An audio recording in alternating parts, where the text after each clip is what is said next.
السلام علیکم. امید دی چې ټول به روغ یې. ټیک ټاک په نننۍ ویډیو کې به موږ د کلاس 10 میتھس ایکسرسایز 3.1 کوېسچن نمبر 5 سالف کوو. د کوېسچن 5 سټیټمنټ دی که چېرته دوه ویریبل یعنی یو وای دی او یو ایکس سکویر دی، که هغه دواړه ډایرکټ ویریشن دي د هغوی په منځ کې او نور انفارمیشن دا ګیون دی چې کله 7 ایکس 7 وي نو هغه وای 49 وي، نو تاسو باید دا معلوم کړئ. نو زه دا ګیون انفارمیشن لیکم سلیوشن.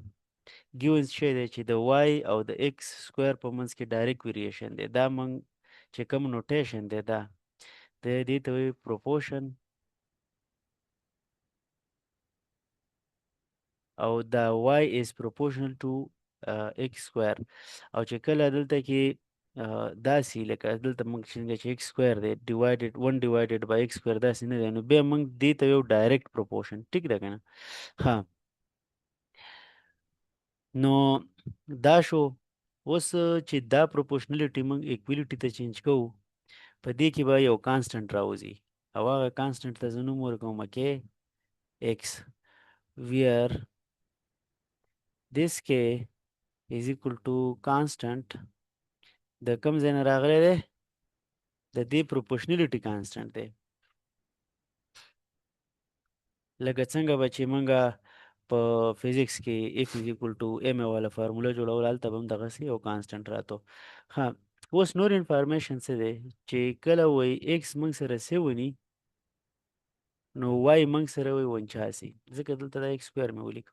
ها، نو دې ځای کې به موږ ویلیو واچو پوټینګ ویلیوز آف دا انفارمیشن کې باندې ایکس چې کله 7 او وای به موږ سره هغه ځای کې 49، نو دا ویلیو دلته واچوئ 49 is equal to k او ایکس موږ سره 7 دی خو دلته په سکویر هم دی، نو ګورئ 49 په خپل ځای is equal to k هم په خپل ځای او 7 49، نو دې نه هم 49 راغی. نو اوس دا 49 باندې به موږ بوت سایډ ډیوایډ کړو ځکه چې موږ جسټ دا k معلومو. ها، دلته به هم ډیوایډ کړم، نو دا 49 او دا به کینسل شي او دا به کینسل شي، نو k ویلیو به موږ سره راوځي 1. څه به راوځي 1. ها، اوس دا ایکویشن دی که نه، موږ سره چې k معلوم شوی و، نو دې له زه ایکویشن ورکوم چې دا موږ سره ایکویشن نمبر شو 1. نو زه به دلته ولیکم چې یا به دلته ولیکم پوټ k is equal to 1 and equation 1. په دې equation 1 کې د k په ځای دا ویلیو واچوئ. دا equation به موږ سره راشي 1 او x سکویر چې ملټیپلای شي نو x سکویر به راشي. ښه، داسې موږ سره راوتو. اوس به موږ څه کوو؟ اوس به موږ دا دوه معلوموي. د k ویلیو موږ معلومه کړه چې دا دوه ویلیو چې کومې ګیون وي که نه، زه تاسو ته هایلایټ کوم، یو دا او یو دا. نو د دې خاص مقصد دا دی چې د دې د وجې موږ کې راوباسو. چې کې موږ سره راوځي نو دا دوه کوېسچنې حل کول اسانه دي.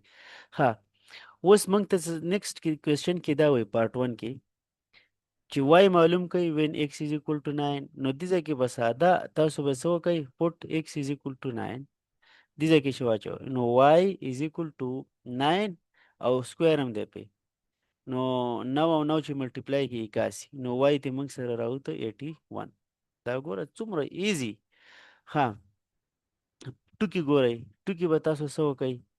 دلته ساده وای په ځای به 100 ولیکئ، پټ وای از اکول ټو 100. خو دا به کوم ځای کې لیکئ؟ دا به ګوره دې اکویشن 1 کې لیکئ، دا دې له زه نوم ورکوم اکویشن A کې. صحیح ده که نه؟ نو وای په ځای به 100 ولیکم. دلته کې تاسو ګورئ از اکول ټو او ایکس سکویر، دا چې کوم ایکس سکویر دی دا به ایکس سکویر په خپل ځای راشي. نو زه ایکس معلوموم ځکه چې موږ ته ایکس معلوم کړئ، دی نه، نو دا سکویر روټ به دلته واخلم. ټیکینګ سکویر روټ موږ سره به دې خوا راشي 100 سکویر روټ از اکول ټو ایکس سکویر روټ. دا سکویر او دا روټ به ختم شي او دلته کې به موږ سره راشي 10 از اکول ټو ایکس. نو دا هغه ایکس ویلیو موږ سره راووته. دواړه کوېسچن چې کوم دی کوېسچن 5 کې دوه پارټ و، دواړه موږ سالف کړل.